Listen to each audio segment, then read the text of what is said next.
రక్షకుడవు నీవే శిక్షించనించిన రక్షింపమని ఎట్లు వేడనురా.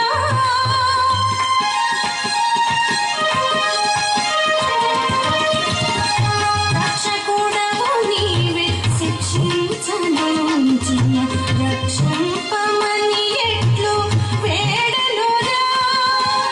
శిక్షించినను నిన్ను వీడనురా.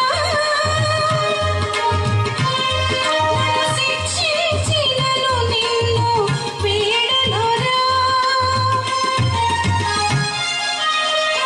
అందరి హృదయము ఎరిగిన నీకు ఎదలోని సొద చెప్పలేరా.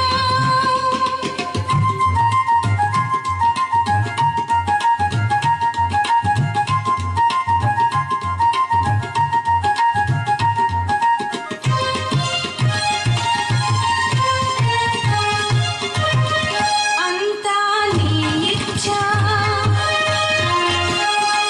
అంతా నీ ఆజ్ఞ. అంతా నీ ఇచ్ఛ, అంతా నీ ఆజ్ఞ. అంతా నీ లీల మెహరు ప్రభు. అంతా నీ ఇచ్ఛ, అంతా నీ ఆజ్ఞ. అంతా నీ లీల మెహరు ప్రభు. అంతా నీ లీల మెహరు ప్రభు. అంతా నీ మెహరు ప్రభు.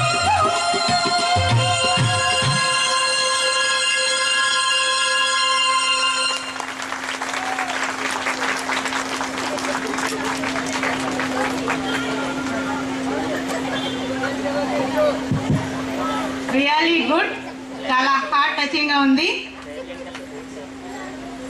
మరి ఇప్పుడు ఈ పాట వింటే నాకు ఇరిచ్ గారు ఎప్పుడూ మనతో చెప్పే ఒక మాట గుర్తొచ్చింది. ఇరిచ్ ఎప్పుడూ ఏమనేవారంటే, బాబాని ప్రేమించడానికి మనందరం కూడా సాయశక్తుల పరిగెత్తే ప్రయత్నం చేయాలంటే, ఇక్కడ ఒకటి దయచేసి అందరూ అర్థం చేసుకోండి. పరిగెత్తడం అంటే భౌతికంగా పరిగెత్తడం కాదు, భౌతికంగా పరిగెత్తడం కాదు. ఇప్పుడు ఎక్కడైనా ఒక పెన్నిధి ఉంది, అక్కడ మంచి నిధి ఉంది అక్కడ అన్నాం అనుకోండి, అది అందుకుంటే మీకు కలిసి వస్తుంది. ఆ నిధి ఎవరికి దొరికినంత వాళ్ళు దోచుకోండి అంటే ఏం చేస్తాం మనం? పిక్కల్లో బలం ఉన్నంత గట్టిగా పరిగెడతాం.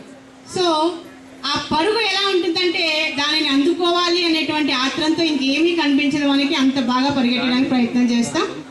అలాగే బాబా ప్రేమను అందుకోవడానికి ఇక్కడ పరిగెత్తడం అంటే భౌతికంగా కాదు, నీకు ఎంత వీలైతే అంత ప్రేమించడానికి ప్రయత్నం చేయమని.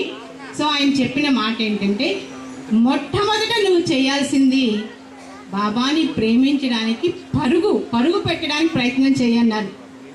పరిగెత్తే ఓపిక నీకు లేకపోతే కనీసం నడిచైనా దాన్ని అందుకోవడానికి ప్రయత్నం చేయమన్నారు. నడిచే ఓపిక కూడా నీకు లేదనుకో, కనీసం పాక్కుంటూ అయినా వెళ్ళు. పాకే ఓపిక కూడా లేదనుకో, దేకుతూ అయినా వెళ్ళమన్నారు. ఇంకా అది కూడా లేదనుకో, ఎక్కడున్నావో అక్కడే చతికిలబడి బాబా అని పిలు, ఆయనే వచ్చి నిన్ను భుజాల మీద ఎక్కించుకుని వెళ్తారు అన్నారు.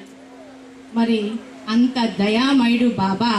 అయితే ఇక్కడ ఏంటి అర్థమైంది మనకి? పరిగెత్తున, నడిచిన, పాకిన, కూర్చున్న హృదయములో ఆ తాపత్రయం కావాలి అనేటువంటి ఆ తాపత్రయం ఉంటే తప్పక ఆయన ఆ సహాయాన్ని అందిస్తాడు. వద్దన్నా కూడా వదలడు.